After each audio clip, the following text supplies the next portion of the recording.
जैसा पिछली टर्म में आप लोग पढ़ाया गया था कि नॉन फाइनाइट के 3 रूप होते हैं, जिसमें से मैंने पहला बताया था आपको इन्फिनिटिव,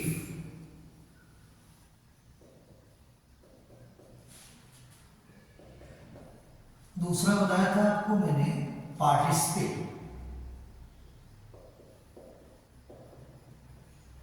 और तीसरा बताया था आपको मैंने जीवेंट।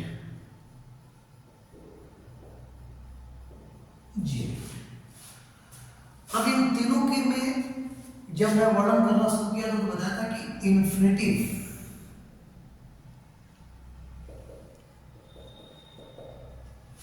ये मुख्य रूप से 2 रूप में होता है, एक simple infinitive,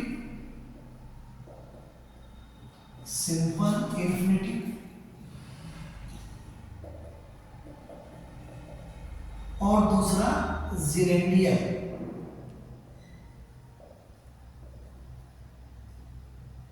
infinitive.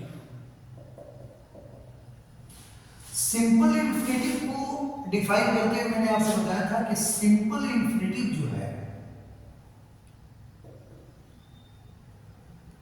Simple infinitive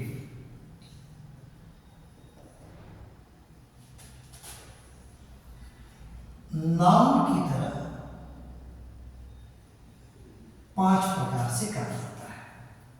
पहला, subject to a verb, subject to a verb. आज पहले इस पर चर्चा करते हैं कि सब्जेक्ट टू ए वर्ब क्या है। तो सब्जेक्ट टू ए वर्ब का मतलब होता है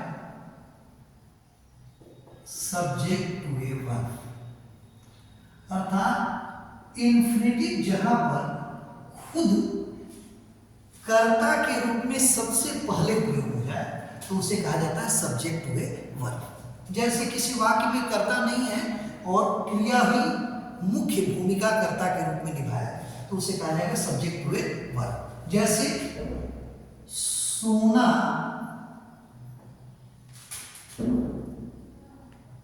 दिल में हानिकारक है, हानिकारक है। तो चूंकि कर्ता इसमें नहीं है कि सोना दिन में हानिकारक है, तो जब कर्ता नहीं है तो इसमें क्रिया जो है पहले प्रयोग की जाएगी सोना।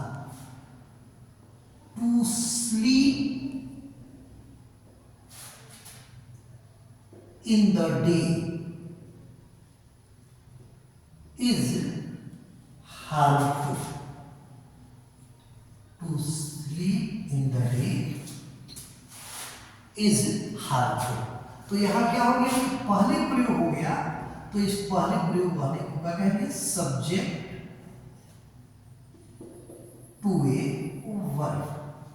जैसे एक एग्जांपल और देखिए, शराब पीना, शराब पीना स्वास्थ्य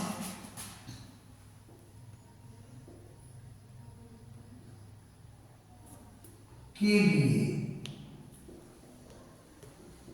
हानिकारक है। यह भी करता नहीं तो ये शराब पीना करते के रूप में आ जाएगा, और ये वर्ब है टू ड्रिंक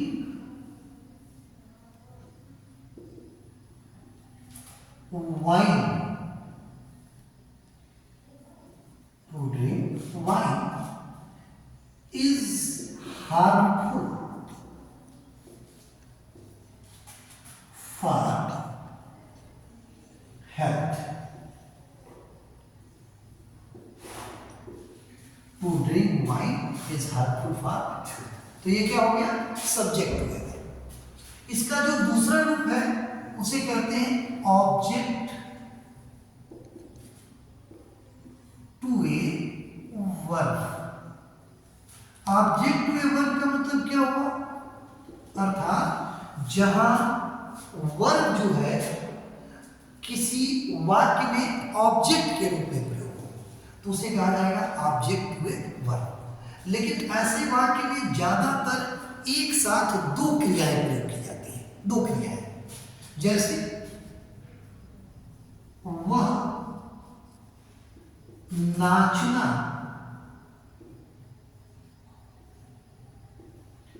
पसंद करती है, पसंद करती है। तो ऑब्जेक्ट हुए वर्ब क्यों है? क्योंकि इसमें दो क्रियाएं हैं, एक तो नाचना और एक पसंद करना। तो जब मुख्य क्रिया के बाद दूसरी क्रिया प्रयोग की जाती है तो उसको हम टू लगा के इन्फिनेटिव बनाते हैं, इसको कहते हैं ऑब्जेक्ट हुए वर्ब।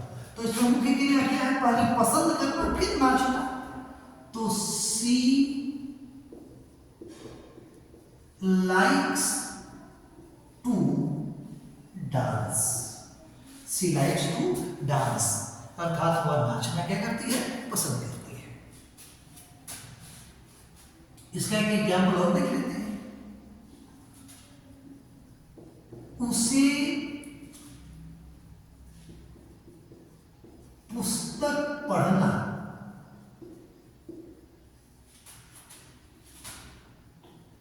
अच्छा लगता है।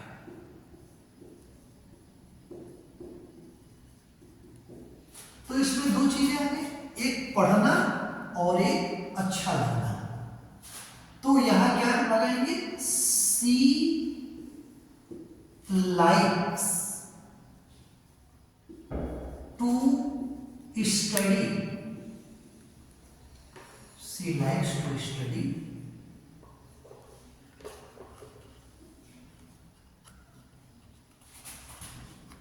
सी लाइक्स टू स्टडी। तो यहाँ पे ये जो आ गया टू स्टडी, ये क्या हो गया? ऑब्जेक्ट हुए वर्ब। इसको कहते हैं ऑब्जेक्ट हुए